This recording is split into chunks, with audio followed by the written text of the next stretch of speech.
is Chasing Infinity. I am Jason Shuck. I'm here with Joe. Go ahead, Joe. Hi guys, I'm Joe.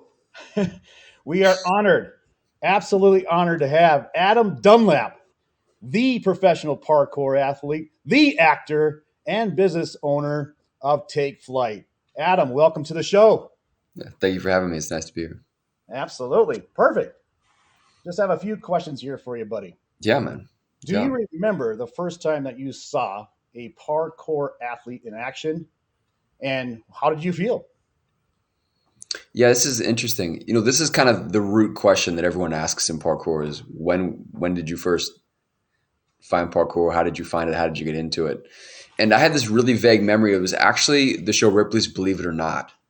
They did a feature on, I believe it's the Yamakasi. I think you can find it online. The Yamakasi was this early parkour group.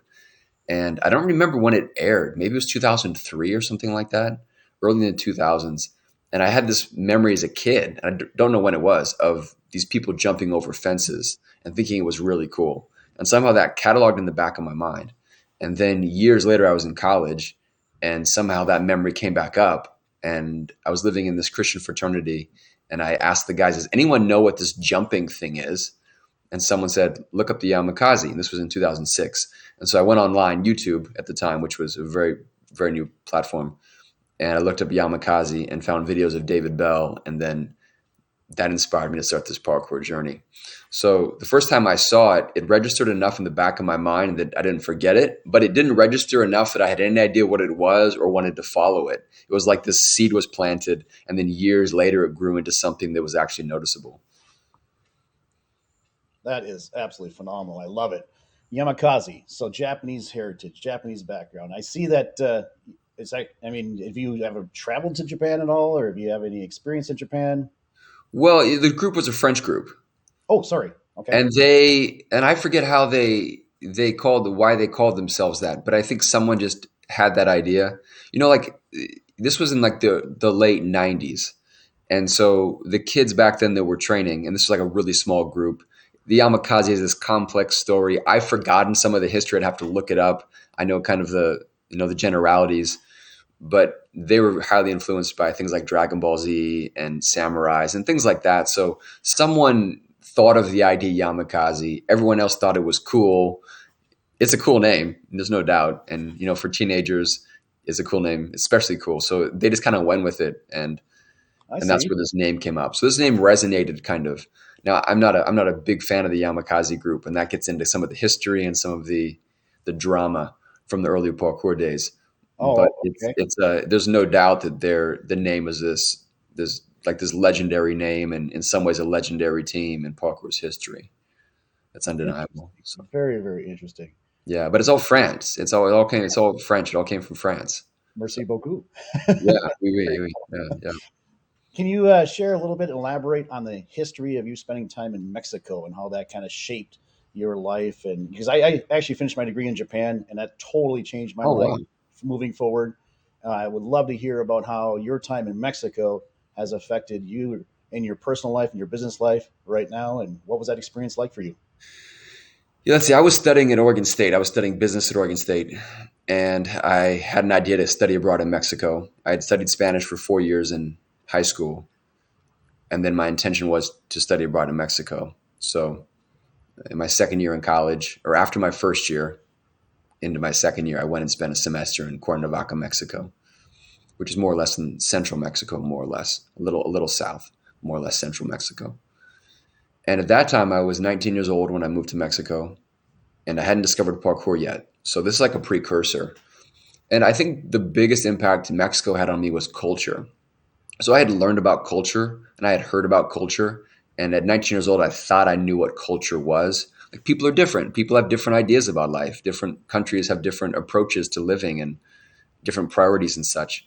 So I thought for sure, being a arrogant teenager, the way most of us are or were, I thought that I knew what culture was. But then I went and lived in Mexico and had culture shock and came, front center with people that had different ideas about living. And so the most profound thing it did for me was really two things. Number one, I learned Spanish. And so I felt like that was a thing that expanded my mind, expanded how I thought. It allowed me to learn French later when I moved to France to work with David Bell. But the biggest thing I think, like intellectually, was probably it introduced me to culture. It made me realize at a profound level what culture was, and it was so profound. It was such a profound shift from what I thought culture was and what I thought other countries were and did to what I realized was that I'm convinced that most people don't understand culture. Like, unless you live in another country, I just don't have any confidence that you really understand what culture is. Because being submersed in something and experiencing culture shock is such a profound difference, you know? It would be like saying, you know what it is to free dive because you swim around in your kiddie pool. And then all of a sudden, you know, you go down 100 feet or something and you're, you know, on one breath and you realize this is a completely different experience. It's probably something like that, the profoundness of the cultural experience. And so I think that impressed upon me how different people are, how different people think. And then since then, of course, I've had to deal with it from living in France and dealing with their culture and my recent job at Nike and dealing with the cultures there and the different countries I dealt with. So I think that's probably like understanding people at a profound level is probably what it helped me get closer to. At least expanding my mind to have the openness to different people and different ideas. So it was probably like a foundational shift in openness. It's probably what it brought me. Adam, yeah, that resonates so well with me, what you just said. I think that's the best explanation I've ever heard. I've had a lot of international, friends, obviously, and a lot of American friends that have studied overseas, and it's amazing, just the ability to be able to transform your life in such a positive way, and the way you just described it just totally hits home, really so well for me, I honestly. mean, Japan is a different culture, and India is. I think of Japan as like I think of Tokyo as a different world. I've never been, but I'm like I got to get to Tokyo because I'm pretty sure it's like a different planet that somehow is on our same planet. You- Yes. Like Mexico, France, they're westernized. I think of certain other countries like Japan being even more different. Is that what you experienced when you were in Japan? Oh, absolutely. It's a because I've been fortunate to travel to many countries, all throughout Europe and Asia, and I would say Japan by far is one of the most different, beautiful countries. Just the people, the culture. When you say culture, it involves everything from people to food, the environment, Mm, just the mentality, the way of thinking. Just this morning, I was reading an article, wow. and there was this train station, small little country town, and they found out that this there's only one passenger that religiously used this train station each and every single day. All right. And so they kept that train station open for this one passenger. Who was the passenger? A high school student. So they were going to close. That was the intention. They were going to close this train station. But when they found out that this passenger, the one passenger that uses the train station, is a high school student, they waited to close that train station in this small little country town until that girl went to Mm, college. I mean, that's just one little microcosm of an example of how different they think in such profound ways. Here, just when I landed in Akita, I don't want to talk about me. I want to talk about you, please do. but No, but you this asked is the important. question, and so what's really interesting when I landed and I had this little chart, this little map, a diagram on how to find this shoe shop in this small little town of Akita. Well, not super small, but this smaller city of Akita. And I walked, crossed over the bridge, over the little river, take a right, and, turn left here at this little ice cream shop, and you get to this little shoe shop. And I show up for the Taka family. And I had this little note from a former student that she was handing to me to hand to them. They welcomed me into their little world like you could not imagine. And Mm, what I instantly realized was if I take care of Joe, Joe takes care of you, Adam, you'll take care of me. That's the way the community works mm, in such an amazing, incredible way. And mm, now realize that Tokyo culture or Shibuya, all these Shinjuku and all these exciting cities is completely different than a smaller town. Okay, so it's much different. I compare Tokyo to more like New York. But to really fully experience Japan, and we could talk about this offline because I'll be going there this summer. We could talk about possibly you doing some parkour events there, something of that nature. If you're serious about going, and we can do that at the time, when I'm there, and we can get some awesome content. But that to me is just really interesting because a lot of my white fellow Americans, growing up, a big trip was going from Minnesota down to Chicago. That's a big trip. I mean, oh my gosh, we're gonna see American culture. That's a big trip. Americans, oh my gosh. I mean, we don't get it. We don't get it. You No. know the joke, right? I mean, it's such a great joke. I mean, it's so simple. It's what do you Yeah, call somebody who speaks three languages? yeah, They're trilingual, right? yeah. You know the joke. You know what do you call somebody who speaks two languages? you don't Duolingo. Bilingual. They're bilingual. Bilingual. Yeah. Yeah, what do you call somebody who speaks one language? Yeah. Good question. I can see the punchline. American. America. I mean, it's like Heck yeah. heck yeah. I mean, look, and America's its own weird culture because we have the South and the North and the East Coast and the West Coast. And we have these subcultures, but there's so many people that have never left the country, and it blows your mind. And you talk to Europeans or whatever it may be, and we're kind of we're kind of full of ourselves. We stay home, we stay in our country, and it's a huge country, But anyway, Yeah. it's very funny because you're touching on some ideas, and I think that a lot of Americans don't have those experiences, which is unfortunate because they're great experiences. Truly. And Joe, so I was on a contract at Nike last year, and my boss was from India. He was amazing. Right. And then I have an acting friend who's from India, and for years I want to get to India because the music. And I think of India as a flavorful country, and I mean that from like a sensory standpoint, like the flavors, because I love Indian food, and the music is you guys have different notes or something that we don't have in Western music. I forget what it is. I'm not a musician, but there's something about the music that's different, like different octaves or a different note scale. There's something that you guys do in the music that's profound, and the dress, Right. and I mean some of that traffic is not my forte, but I'm. Have you been outside of India? Have you spent time in other countries? No, no, I haven't been outside of India yet. No. Huh. Now I want to come to India so bad. There'll be a time when I'll get there. I don't know when, but Yeah, like your culture is very different as well. oh, absolutely. And we have about 20, 22 official languages, and each language comes with its own culture, traditions, and all that stuff.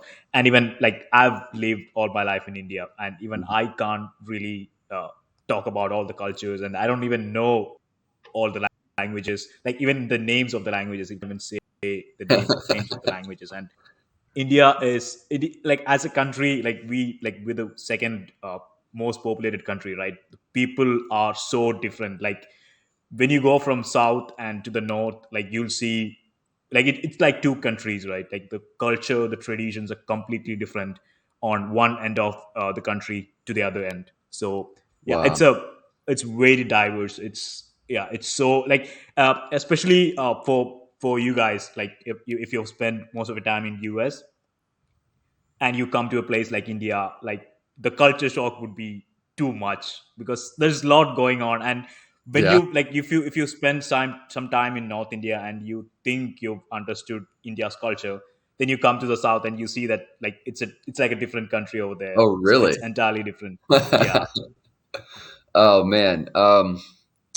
I was my acting friend. Like I said, I mean I have a lot of acting friends, but this one's name's Alwyn, and he's from India. He's an engineer, but he's like a phenomenal actor actually. And we were talking about Indian films in India, and he says that it's something like if a film becomes really popular, then they remake the film in every language, like there's a film industry in every state, and so they make like the same exact film, sometimes shot for shot, like they literally just copy the film, but they remake it. Oh no, I know what he said too. He said that sometimes they'll shoot a film in multiple languages, so Yep. like they'll hire actors like in each language, and then they'll like shoot the scene, and then those actors leave, the other actors come in and they shoot the same scene again. So they like shoot concurrently the same film in multiple languages so they can distribute it to different states. Anyway, there's things like this about India that are fascinating and funny and endearing.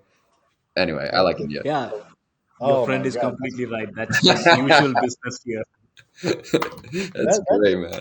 that dovetails us right into part of what I wanted to talk about later. But I'll ask Joe to ask a acting relating question for you. I can know that that's part of your background, and I'd love to learn more about that. Go ahead, Joe. Yeah, so I was going through the website that you had put up, and I was just going through the summary, and I saw that you were supposed to be a part of Brick Mansions. Is that right? With Yeah. David Bell. Wow. How'd you wait? Where'd Yeah, you can hear you? that? That's so true. So you, yeah, so you have this website, right? Your official website, and Yeah. there was a mention that you were supposed to be acting with David Bell on Big Mansions with Paul Walker. Yeah. Yeah. Can What you a tell us a wow. little bit about that? Yeah, I can tell you about that. Um, well, I do want to say that I think you introduced me, Jason, as professional parkour athlete. And what's funny is that was the term I used when I first decided to pursue a career in parkour. But of everything I've done, the parkour athlete aspect is the least noticeable, the worthy of the least recognition, you could say in some ways. And so, acting, I think, is one of the things that I care more about. I'm better at acting, way better at acting than I was at parkour. Cool. And so, anyway, acting is an important part of my life. So, let's Oh, see. yeah. But they all kind of interweave. So, what happened was I started my parkour journey, started doing parkour, trying to be a parkour athlete. It was really early. There wasn't a lot of ways to make money, but I got some sponsors, and that led me to starting a parkour gym.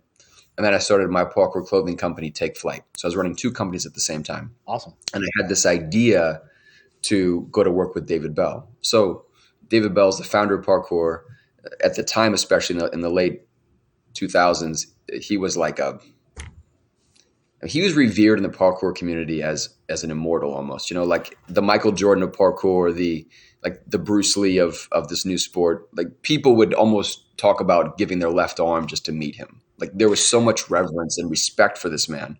And I thought, well, if I'm ever going to really understand parkour, I should probably go work with him or something. And so this idea percolated, and long story short, I was able to get in touch with his team, propose these ideas of working together, and they basically green lighted me moving to France to work with David and become David's somehow like North American representative. That was kind of the idea on the table. And we had a couple ideas. One idea was to help have him come on board to help grow my company, Take Flight, through an endorsement role.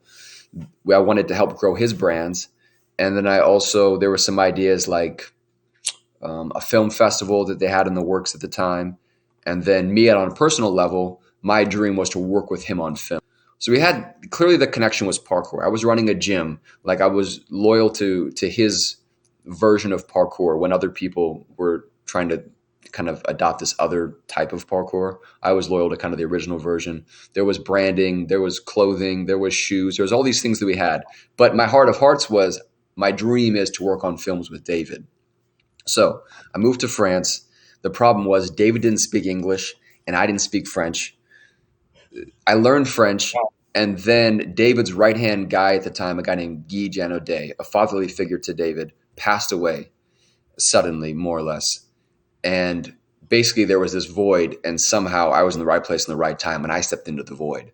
So all of a sudden, I became more or less David's manager, David's right hand man, David's PR, David's brand developer, like integrated with his family. So in 2011, I spent Christmas. It was like Christmas Eve. It was David, David's mom, and me, and we had Christmas. We had Christmas together. So I Oh, became a part of his Wow. family, like his most inner circle. absolutely. And so anyway, we had all these dreams. Then we would in Lease, which is the birthplace of parkour. Like he was living in Lease, then I was living in Lease. Like we'd go on walks at 2 a.m. and talk about like ideas we had for building brands and for his legacy and all sorts of different things he wanted to do as an artist and a creative. And working in films, of course, was a big part of that. We talked about the films we would make together. We talked about the ideas for films. We talked about the choreography we had for films. We had all these big ideas. And it was it was evident that we were going to be working together for, in my mind, clearly decades to come. Clearly we had formed a brother friendship at that level. We were aligned on parkour, on his legacy, on the legacy of his father, on the origins of the sport, on all these different things. It was very obvious that we were vibing, and we were moving ahead with some great ideas. And where he was the artist with the legacy, I was the businessman with the execution. And so it was this amazing partnership that was blossoming in awesome ways. Cool. So he also knew of my desire to be an actor. And at the time, I had never done any acting. I'd never taken acting classes, but I had this thing in me that I wanted to be in movies, in films. And I thought that either parkour was my way in, or now I thought that David was my way in, because David was really good friends with Luc Besson, who's more or less the Steven Spielberg of France. He's the most well-known filmmaker in France, and he has a studio and all these things. So anyway, long story short, these films started to come up, and it was obvious that I was going to work with him on these films. But it simply didn't happen for various reasons. The first film was a film called The Family, which is a film with Robert De Niro. And David was brought on to be a stunt director, and he also had a very small role in the film. And that was a film that I was supposed to have a role in or work with him in some capacity, and that was vetoed at the last minute. And then Brick Mansions came along, and that was another thing where I was supposed to be involved with the film and work with him and be on set. And since he was the star in it, along with Paul Walker, he's like, I'm going to have some authority to find some small part for you, for finding you to have a way to be involved with the film, whatever it may be. And then that didn't come to fruition either. And I think that some of that had to do with maybe the integrity in David's life. I think that David always spoke and thought with his heart, but he didn't always follow through with the things he said. And some of it happened with maybe the relationship started to get strained because I moved back from France to the United States. And so there wasn't this daily communion with him anymore. And so when things didn't line up perfectly, it was easy for him to kind of just say, I'm not in charge, which he wasn't. So it was super disappointing, but the film came and went, and I wasn't able to be a part of it. And yeah, that happened. Now, a year later, oddly enough, I had an agent at the time, and a year later, I got an audition for an NBC show called Grimm, and I'd never acted before, but I had a talent for it, and I laid down a great audition, and they gave me a recurring role in this national television show, Grimm. So and from there, my acting career, took its path. So what I learned was I didn't need David. I didn't need this parkour in. I could be a great actor. But all this is to say is that, I was supposed to be with David on The Family with Robert De Niro. I was supposed to be on the film Brick Mansions with Paul Walker.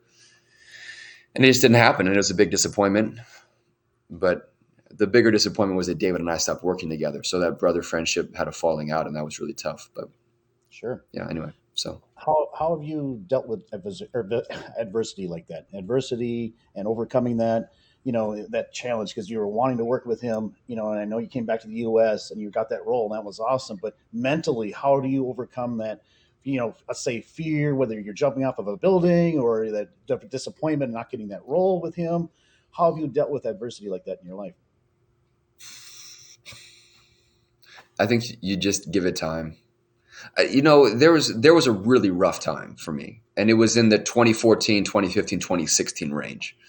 And part of it was this falling out with David, because we had all this momentum going, and then it just shifted. It was like a 180. I didn't know what happened. All of a sudden, the relationship blew up, and it didn't make any sense to me, and I didn't understand it. And clearly there was some miscommunication culturally on multiple levels and other things. And so it was this really weird time where all of a sudden what I'd literally invested years of my life and more money than I had to live in France and make this relationship and support David. And that fell apart. So that was tough. At the same time, I was getting massive hate in the parkour community. So there's no doubt in like the 2015 timeframe, I was one of the most talked about people in the parkour world, and clearly the most hated person in the parkour world. So, and that's a whole nother complex story. And part of that was because I'd built a company, and parkour wasn't at the place where people were ready to accept people making money from the sport. It was very taboo. The idea was, well, David can make money from films because he's the founder. Maybe Seb Foucan can make money. It's okay to make money as a stuntman, but anything else is taking advantage of the parkour world. And so making t-shirts and making shoes was still this taboo thing. And I was one of the people that opened that way in the industry. So you have all these brands making clothing, and it's like, guys, I'm the pioneer of that. I was the first clothing company in the parkour world in history to have a real parkour clothing brand. Sure. And so now it's like it makes sense. Everyone's going to sell T-shirts. You support yourself. But even today, I think there's this mode of you have to be supporting the community in some deep, profound way, like as if you owe it to everybody else. It's a very infantile, adolescent mentality that speaks to the industry being very young. Every industry goes through this. I understand it. But the point is I was the scapegoat for all the maybe the lack of success that other people were having. Other people started brands. They weren't selling anything, even though they were famous athletes. Take Flight was doing bonkers business. So I was this guy that had all this hate. The biggest people in the parkour world were making like basically hit pieces on me, and they're still online. You can still find them, where people accuse me of being like a thief, of lying, of taking advantage of children, like just incredibly ridiculous, awful stuff. So like I was getting all this hate from the parkour community at large. The relationship with David Bell fall apart. The truth was I wasn't making any money from Take Flight. We were this global brand, but I basically paid all the money to, by the time I paid lawyers to protect the trademarks we had, by the time I paid the pros to be involved with the team through endorsement contracts, the operating costs, and growing the brand, because I reinvested all the money in things like David Bell and other athletes. I was living at poverty line, like trying to build something awesome, and yet I was being accused and being hated, and relationships were falling apart. And then I had some personal stuff that happened in my life, and it was by far the low point of my life in like 2015, 2016, around that time. And how do you deal with that? Like, if you're that low in life, my thoughts are good luck. Like, that's a tough one. And I think you breathe and you live to see another day. And you know that life, the one constant in the universe is change. It's the only constant. Nothing else is constant except change. And so if you can somehow tie yourself to the life raft or the mast of like your ship that's in the ocean, and you're like, tomorrow's going to be different because the weather's going to change. I'm in the middle of a hurricane or a tornado or a cyclone, whatever, typhoon, whatever it may be, a storm in the middle of the ocean. Like, the storm doesn't last forever. Like, the boat has to come out of the storm. So I think like at some point you just try to focus on, this is what I did, tried to focus on what's in front of me, and hope and believe that someday things will be different. And sure enough, they became different over time. But I mean, I don't have any. I think in that situation, a lot of people turn to drugs, or they turn to, alcohol, or self-destructive behaviors.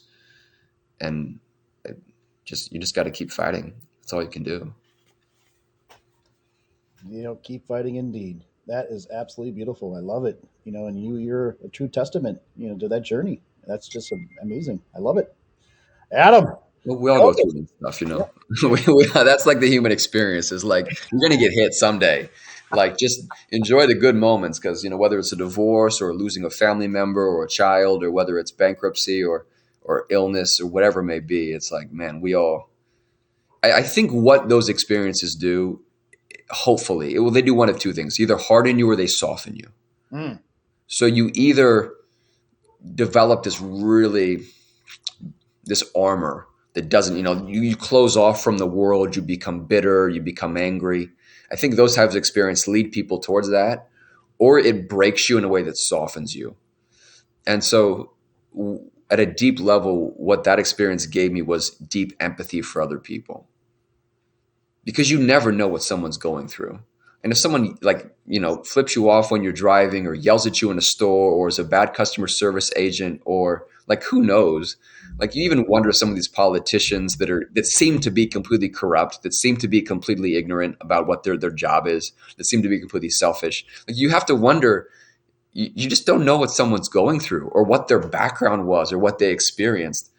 And so for me, at the day, I realized I had a choice to become hardened or to soften.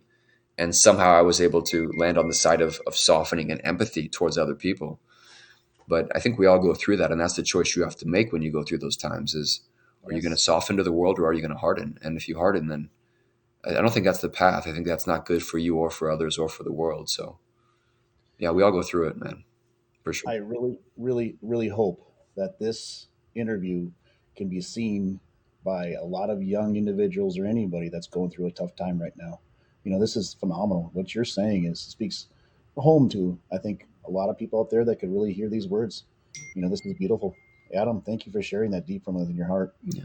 Because this is what you've struggled and went through, and now you live to see the other side. You made it to the light at the end of the tunnel, and it certainly wasn't a train coming. you know, and so that is something that it truly, truly, truly. I wish I have. This speaks home really personally because my best friend. The whole reason why I came out to Vegas. He moved from Minnesota the day after graduating UMD, and we were super close. And he had everything. He had great money, wife, two kids, and he let depression bring him down, and he's no longer with us. And so it's just Mm. one of those things that I think a lot of people, at some point in their life, to some degree, reach that bottom, and they have a choice. They have a choice to make, and I'm so glad that you made that choice the way you did, and I think a lot of people can learn from what you just said. That's awesome. All right, moving on to something a little bit more later. Let's do it. um, let's do Something it. fun. Joe, Something take fun. the floor. Let's make this fun. That's what this show is all about. But this is a beautiful thing. I'm glad we shared it. I'm glad we went this direction for a little bit. Joe, what would you like to ask Adam next? Yeah. So as someone from looking outside to the parkour community, and I was going to the parkour.com website, and I came across this article that titled "The Best and Worst YouTube Channels Right Now," YouTube parkour channels right now. Yeah. And surprisingly, I saw Store. I'm not sure if I'm saying the name right. I saw Store in the worst section, Yeah. and like as a person looking from outside, like Store is like the biggest parkour team that I have personally have ever seen. And I always come across their content on social media or YouTube. And it was a real surprise when I saw that. So I read it, and some of it made sense, some of it didn't, because I don't have any background in parkour. So can you tell us a little bit about that? Yeah. Well, and for anyone, I mean, everyone knows Store. I think they're the biggest success story in parkour history. I mean, besides, of course, parkour and David Bell, I think, and there's maybe some other things like Take Flight. I think is an amazing success story. But at a global level, there's no doubt that Store cracked the code. I was a big critic of Store in the beginning. They've proved me wrong. What they do is awesome. The athletes are amazing. Their production's phenomenal. They're trying to take things to the next level. So they're great. I think they're close to 8 million subscribers now. For a time, they had more subscribers than ESPN, which was phenomenal. They're Oh, awesome, right? Everyone knows Store. But there was an article yeah. on Parkour.com, as you said, the best and worst YouTube channels of 2022. And it was written by a contributor named Raven McCarthy, I believe is his last name. And cool dude who's been in the parkour community a long time, and he penned that article. So I had nothing to do with that article. Like, I'm kind of the editor in chief of parkour.com, so I review articles, make sure they make sense and they're grammatically correct, and then I kind of let our contributors publish. So he published that article, and I was surprised to see Store as well as one of the Okay. worst parkour channels of 2022. But why were they labeled the worst? And I actually agree with Raven's analysis. I'd have to go back and read it, but I think it's something to the sense of Store is in a situation where they're kind of chasing the money now. Like, in some ways, their brand is kind of gone stale on the YouTube front from a parkour perspective. So when you think of Store, you think of roof running, you think of roof culture, you think of Store Super Tramps, you think of these epic video adventures they made. And yet at the end of the day, what seems to be their bread and butter cash flow is their YouTube channel. If you monetize the YouTube channel correctly, then you figure about 1 million views, you get about $3,000. It depends, right? But 3 to 5 grand is kind of a good safe estimate for 1 million YouTube views. And they've amassed more than 1 billion views. So if you do the math, you figure if they had been able to monetize correctly, there's $3 million over the last 10 years or 12 years that they've been able to monetize. Now, they haven't probably been able to monetize it fully for various reasons, like one point the channel was blocked and things like that. But the point is this, as far as I can tell, seems to be the way they make money. Of course, they have other things like productions. They worked on the film, what was it called? There was a Michael Bay film they worked on. There's commercials that they've done and things like that they make money from. But the YouTube channel seems to be where they make the money. And so they're caught in this weird trap where they have to get views. And it seems from a parkour perspective that they're chasing views. They're not necessarily chasing parkour anymore. And so Right. they, I mean, and some of that, take what I said with a grain of salt, some of that, because some of that's my perspective. And I don't know how they make their money, but it's kind of getting redundant. It's kind of boring. Like, they stumble across these fads and they run with it. Like the water challenge fad was a big fad for a while where they do jumps over water. So they're like, oh wait, that was Right. really successful. So now like, oh, we got to make another one, right? It's not because they're interested in it. It's because they're trying to say, how do we get 2 million views, or how do we get 50 million views so we can make $100,000 off our video? Which, by the way, I give them total credit for. From a business standpoint, I don't think there's anything wrong with what they're doing. I think it's actually to be applauded in every way. But if you're looking to make a parkour channel, it's like they're not a parkour channel anymore. They're like guys with a YouTube channel that are monetizing to the rest of the world. And the parkour community is interested in parkour content. YouTube community is not interested in parkour content. They're interested in content that's infused with parkour that tells a story that someone wants to watch. So, a recent video or a kind of a theme of a couple of videos are climbing out of difficult things. So they found this water drain in a recent video and they had to figure out how to climb out of this water drain. How do they get all 6 people to climb out of this water drain? And it's a fun video to watch. It's edited super well. There's some great personalities on the team. The mixture of the guys, the chemistry they have is great. So it's an enjoyable video. It has nothing to do with parkour. Like they're in this water drain trying to climb out of it. And the first one out of it is Toby Seeger, who's a climber. He's learned to climb and boulder at a really high level. So he gets out and then he gets everybody out. It's a great film, but it's not a parkour.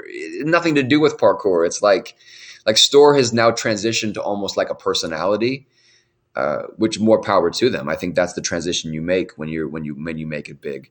But it's just not a parkour. I just think that there's something missing there from a parkour perspective that feels kind of shallow. It feels kind of redundant.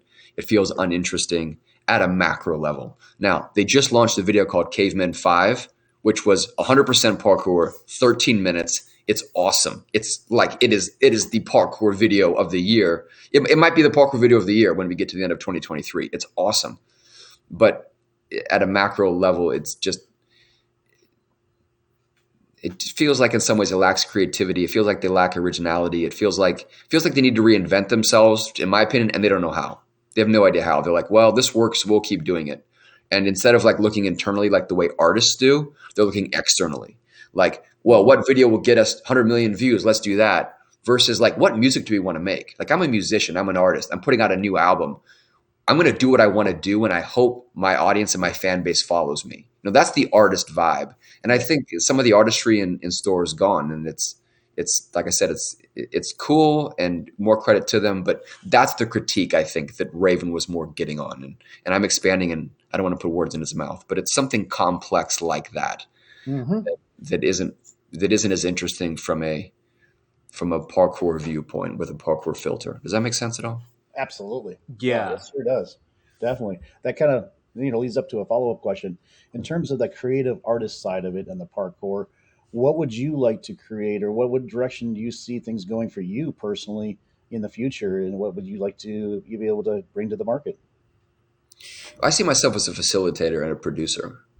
So even with Take Flight, my vision was always, I didn't want to be the center of Take Flight. And that's one thing that got me a lot of flack, was I wanted to run Take Flight from behind the scenes, and I wanted the athletes to be the stars. And that's still what I want to do. And so for me, from like a personal viewpoint, it would be to empower other athletes to achieve their dreams. And so we're working with a new athlete at Take Flight. This hasn't been announced yet, but he's a guy named Evan Storm. He's a 22-year-old from California who's up and coming, who's phenomenal. And I think he's going to get a lot of attention this year through his competition circuits and things like that. And so we're working with him to empower him. And so we're designing a t-shirt, and I'm working with him to design a t-shirt that he's designing, more or less. Like I know I'm leading it because I have this experience designing clothing, but it's like he's the creative force and I'm kind of and then I'm guiding the force. And we're going to create a t-shirt, and 100% of the proceeds are going to go to support him and his training and his travel and his career. 100% of the proceeds. right? And so it's that type of ideas. Like I feel like I'm in a position with Take Flight and Parkour.com and with my experience to come behind tracers and help them achieve their vision. And that's always been the goal. I'm like, I mean, I did want to be an athlete, but I think my path in terms of like an individual is more like in acting. I think if I were to be a creative, it's like that's where I have my vision, and then I want to empower other tracers to achieve their vision. So it's really more about facilitating and supporting, and that's what Parkour.com is, and that's what we were trying to do is find people and tracers that it's like we have this platform, like we want to promote you, and if you look at like the Parkour.com Instagram, we started doing something in the last couple of weeks called Parkour News. No one in the parkour world is doing this. It's where we highlight news stories. Because what's every brand and team and individual in the parkour world doing? They're talking about themselves, every single one of them, as they should, right? If you're an like LeBron James, they're going to talk about LeBron James, and it's like it makes sense, right? But what about like someone that's like, hey, I'm just here to support everybody. And so we're posting news about the teams and the videos and bringing attention to issues. And it's like, that's what we want to do is we want to support everybody else. We want to be this infrastructure for the community that allows other people to be successful because of what they're doing. Right. Yes. And I don't think most athletes have the business acumen or the vision to do that outside of here's a bunch of social media posts. People are trying, but it's a bunch of, it's like you're either an artist or you're a business guy. People aren't both. I'm both. Like I'm one of the rare people that gets both. There's not many of those. And the parkour community is filled with the athletes. And so, how do we support them? So that's a long-winded answer to say supporting other people's dreams and visions. And I think in doing that, we push the parkour industry ahead so everybody gets better. Right? We push the brands ahead. We push the athletes ahead. Then there's sponsorships. Then there's money. Then there's notoriety. Then you get people outside the community buying the brands, and that brings money in that they can make better videos. And it's this snowballing effect of everybody supporting each other. It's not a zero-sum game. It's not there's $100 and we have to decide who gets the money. There's infinite dollars. There's infinite value. And if we work together to empower each other, then the industry grows and everybody benefits. And so it's being a conduit for that. It's being an example of that. And it's directly trying to help people achieve that. And so together we can achieve more. Oh my God, that ties in. That ties into kind of how we started, a few minutes ago in our conversation in relation to, helping other people grow and advance. Like, the Totally. common thread, like Japan, and how we help each other. We all Totally. elevate to a higher level than we can on our own, and it's a more beautiful place to be. Honestly, that's awesome. I love it. Yeah. Oh, Also more fun, right? It's more fun. Like, yeah. I mean, I do think that one of the reasons I do think the parkour community, one of the accurate critiques of their critique of me in the early days was that there wasn't as much, like there was a little bit of fear in my mind, like I wanted to dominate. I wanted to have the biggest brand. I wanted to dominate. I wanted to be so big and so successful that people didn't even want to start parkour brands. They just wanted to join my brand, which is like, it's aspirational. That's awesome. Like I envisioned us having tens of millions of dollars and supporting athletes worldwide, which is awesome. Right. But at the same time, I think they somehow like had this vibe and energy that maybe I didn't have the heart I have now. And some of that's, I don't think it's completely accurate, but some of it's accurate. And the point is I've been in kind of more of a selfish mindset in the past. What I've learned is it's way more fun to be unselfish and help other people. I guess we're just like, even it helps everybody, but it's just more fun. It's just more fun to be cheering for each other and supporting each other. 100%. It's like, just go do that then. Like, dude, it's better. It's better. So yeah, it's the way to go, in my opinion. But what do I know? I'm still learning. God bless you, brother. That's phenomenal. My Well, and goodness. that's what with WFO, right? It's like, Yeah. dude, it's like, well, let's do it. Like, let's host a parkour podcast on WFO, and then WFO is there, and Parkour.com is there, and Take Flight is there, and the athletes are there, and there's more. That's why we're here in the first place, is because we both get it. We both get the value of helping other people. I was going to talk about this offline, but you just brought it up, and Yeah. it's absolutely the official. It's going to be moving forward, in the future, that you will be the talk show host for your own podcast, powered by WFO.TV, and you'll be interviewing athletes and helping bring them to a higher status, a higher level, like that, building that community, like you're saying, so where we all can benefit. You know what I mean? It's not just one; it's a collective good, and like you just said, we have more fun doing it collectively together. when you Totally. see somebody else rise to the top and do some incredible, amazing stunt. And that leads me to my last question. I know Joe has another last question, but my last question is over the years in the history when you were doing your incredible stunts, what do you see as one of the moments, precious moments for you when you were doing those activities as a parkour athlete? What did you cherish, or which one comes to the forefront of your mind as the most incredible thing that you pulled off and you're most proud of? Was there a certain, you know, time of your life that you just said, hey, no one's done this before, but I just really want to be able to pull this off, or if there's something that you remember as one of the ones that really, hey, I did this, and I know that you roll out of it, like you say, if it doesn't land quite right, but what's the most biggest takeaway in your experience doing parkour that you really want to hold, and cherish, and you wanted to say, to somebody that you take away as the most incredible opportunity. I mean, most incredible thing that you did for yourself while you were doing that. There's not a great answer because I don't think I did anything incredible or anything noteworthy. Like I think the biggest jump I ever did was a 12-foot jump, which I thought was huge at the time. And it's no walk in the park to do a 12-foot jump. It's just a jump to land and roll from 12 feet. Yeah, But it's like if you gave me a student who was ambitious and like reasonably, I don't know, like give me like a 20-year-old who's reasonably ambitious. It's like we'll get him there, and maybe we'll get him there in a year. Just a year of training, we'll get him there. So it wasn't even that high of a level. I think when I was a young tracer, 2006, 2007, 2008, I didn't have a lot of exposure to the rest of the parkour world. And it was hard to get exposure because it was new. There wasn't a lot of people doing it. The biggest community was in England. I was in the United States. It was hard to make YouTube videos at the time because the quality and the technology lagged. And so I thought that what I was doing was really high level stuff. And looking back, it wasn't high level stuff.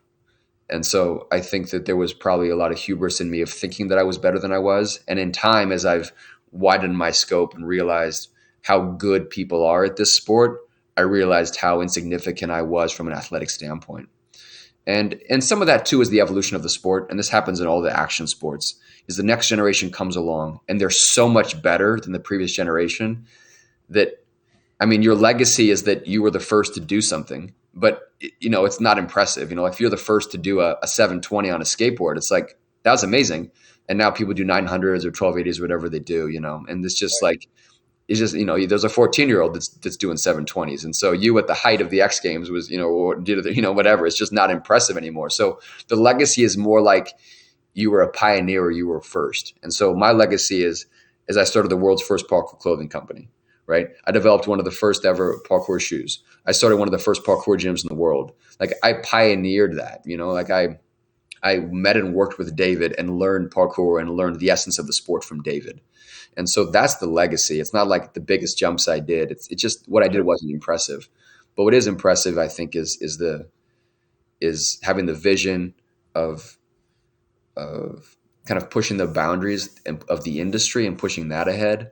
And then for me, I think the thing I'm most proud of or most thankful for was working with David. So David was my idol, was no question like the person in the world that I wanted to learn from more than anybody else. Like if you had said like you have everybody, like you have Brad Pitt and you have Michael Jordan and you have David Bell, and you like if you listed of like all the greats and Eminem or whatever it may be, whatever sport, whatever practice, it was like David's the guy. David's the in 2010, 2011, he's the guy that I resonate with most. And so for me, the most kind of special moments were that friendship that we had for a few years and being a part of his family and learning from him and understanding him. Because I think that a lot of this stuff is trivial. Like 99% of the athletes won't be remembered in 10 years. They'll be on to the next generation. What do you have? But David's the one who will last. He was the person we'll talk about in 100 years. And so for me, it was the chance to work and learn from him and to understand his mentality, to understand what parkour was from his eyes, Not the parkour you see from Store or the parkour you see from Take Flight, but the original method, the spark that ignited this industry, that ignited this movement in the sport. Like, to understand that at the deepest level, like there's no other American that's learned parkour from David Bell. Like, I can count on two hands the number of people that have been as close to David and learned parkour from David as I have in history. And so to me, it's that legacy that I see like a direct passage of the discipline down through me that I'm most proud of. And then in terms of my skill or whatever it may be, it's like just don't even watch it. Like, it's just not important. I just didn't get to the level I wanted to be. But there's something else that I think that's stronger in there, that's more, that has more longevity than a big jump I did once. So Sure. And that's how. now I appreciate that, Adam. That really is well spoken. And now you have the ability, you have the opportunity to pass on that legacy from him on to the younger generation. I mean, this is phenomenal. I love it. Wow, Joe, take it away with your last question. Yeah. So my last question would be, for an upcoming athlete, for someone young, just starting out parkour, especially in my part of the world, like most people don't know parkour, and just Mhm. as in like any action sport, like we don't know. Most people don't even know what parkour is. Fun fact. Tell So me. there's this movie that released. I think I was a couple of years back. So it was a Malayalam movie. So Malayalam is my native tongue. So it was a Malayalam movie, and there was no remake into other languages. So this so this movie, the Oh, protagonist of this movie, he was into parkour. So there's this uh, scene towards the end of the movie where the villains are trying to catch this protagonist, and he's running away from them, and he's using parkour to get escape from them.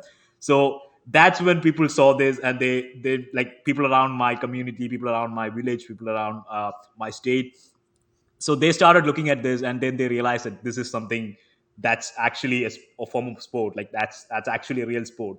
And then they started looking up parkour, and a lot of people, especially the older generation, they saw what parkour was, and some people were hooked into it.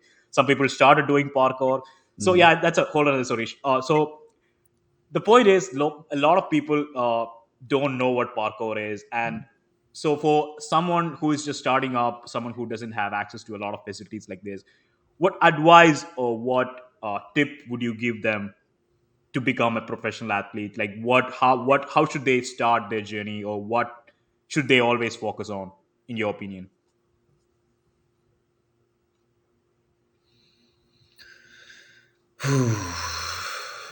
There's not an easy answer to it, and I try to hesitate from giving people advice because everyone's journey is different, and everyone's passion is different. And if you have an unquenchable passion, then the answer is just don't stop, right? But maybe you don't have maybe you're not a Kobe Bryant, right? Maybe you don't have the talent, or you don't have this Mamba mentality, and you just want to be, but there might be a place for you still. So every person's different. You know, um, here's what I would say. I would say understand yourself and understand whether or not you really love parkour. Because I think what's easy to get caught up in is wanting to be something rather than wanting to go through what it takes to become that thing. So here's a cool way to phrase it. The person who loves walking will always walk further than the person who loves the destination. And this is what I see in acting, and I'll even be a little bit well, I just to tell you from a parkour perspective. So I love acting. Like, the destination is cool. The idea of being a part of really big films, of course, are my goals, is what I want to do. But I love acting. I'll act every day. Like, I go to acting class because it's fun. I go to auditions. Other actors fret auditions, like, oh my gosh, I have an audition. And I'm just like, it's another chance to act. I love it, right? It's like, I love walking. I love acting. I don't think I loved parkour as much as I thought I did. Like, and what's shown by that is when I had time, I built my companies instead of training. And there's other athletes out there that, like, they have aspirations to make money, but they're just drawn to training all the time. So Joey Adrian's a great example. He's an athlete who has all this potential from a business standpoint. And he's a friend. We've worked with him at Take Flight for years. He was third place in the Red Bull Art of Motion a few years ago. Like one of the best of his generation. There's an argument that he pioneered flow in a lot of ways, or at least he was one of the pioneers of it. So a phenomenal athlete that I think has a place in the history of parkour. And he's never developed anything business wise. And at the end of the day, when I look at Joey, I think to me it's very clear why he's never developed the business side of his things. And it's because he loves movement so much that that's what he's dedicated to. And so when he has time, he does that. And when he Right. doesn't have time, he still does that. And when he's tired, he still does that because he loves it. And it's in him, and you can see it in his movement, and you can see it in his progression. It's very clear. Me, when I had time, I built companies. And so I really liked parkour. There's no doubt it's a top 4 or 5 passion in my life. But it wasn't a top 1 passion of my life, right? And so it's easy to see parkour and say, I want to be that. And the thing is, though, is to get there, you're probably going to need to train every day for the next 6 years or something and risk injury and go through the ups and downs and make an awesome video that nobody cares about, even though it's worth watching, and training alone because your friends don't want to train, and having the most. It's like, can you go through that struggle? And the only way you're going to go through that struggle is if you really love it. And the only way you're going to find if you love it is to do it and to go through that. So it's a discovery process. But my advice would be simply to be attuned to that and don't lie to yourself, and to try to understand, how much do I really like this? And if you find that you're really on fire for it, then that's awesome, and go with it. But if you're not, that's okay too. Like you can become an Adam Dunlap who, like, he does quality jumps. His technique is solid. He enjoys the movement. He's strong and flexible and agile and confident because of it, but he didn't become world class. That's okay too.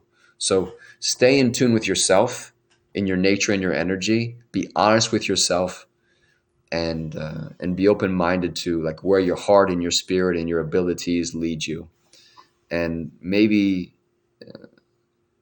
focus on the path rather than focusing on the destination, and that'll get you where you need to be.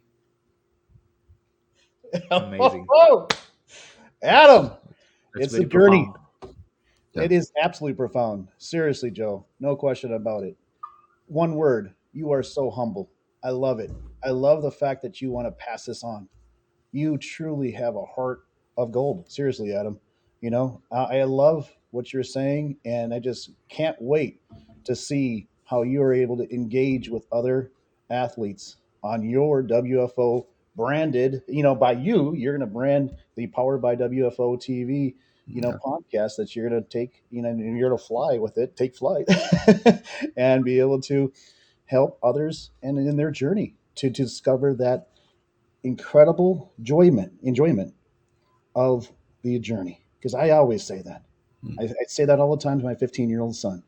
Whatever he's doing, and right now he's 100% CrossFit, 100% Kung Fu for the last 7 years, and it's not the destination of he wants to get to that goal of 400-pound deadlift by X number of months, 12 months from now, and he's just over 300.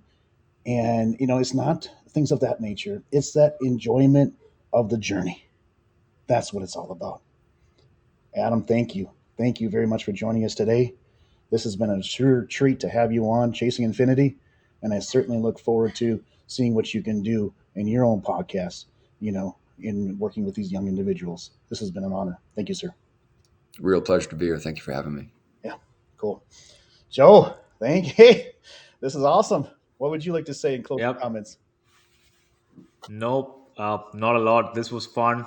So I didn't have a lot of insights into parkour. I think I've learned a lot. I'm pretty sure the audience has also learned a lot as well. So thank you so much, Adam, for being here with us, and we look forward to having you on with WFO, producing more shows, producing more information, and building the parkour community out there. Can't wait. Awesome. Excellent. Until then, have a blessed day, one and All right, all. guys. God bless. We'll see you. See you.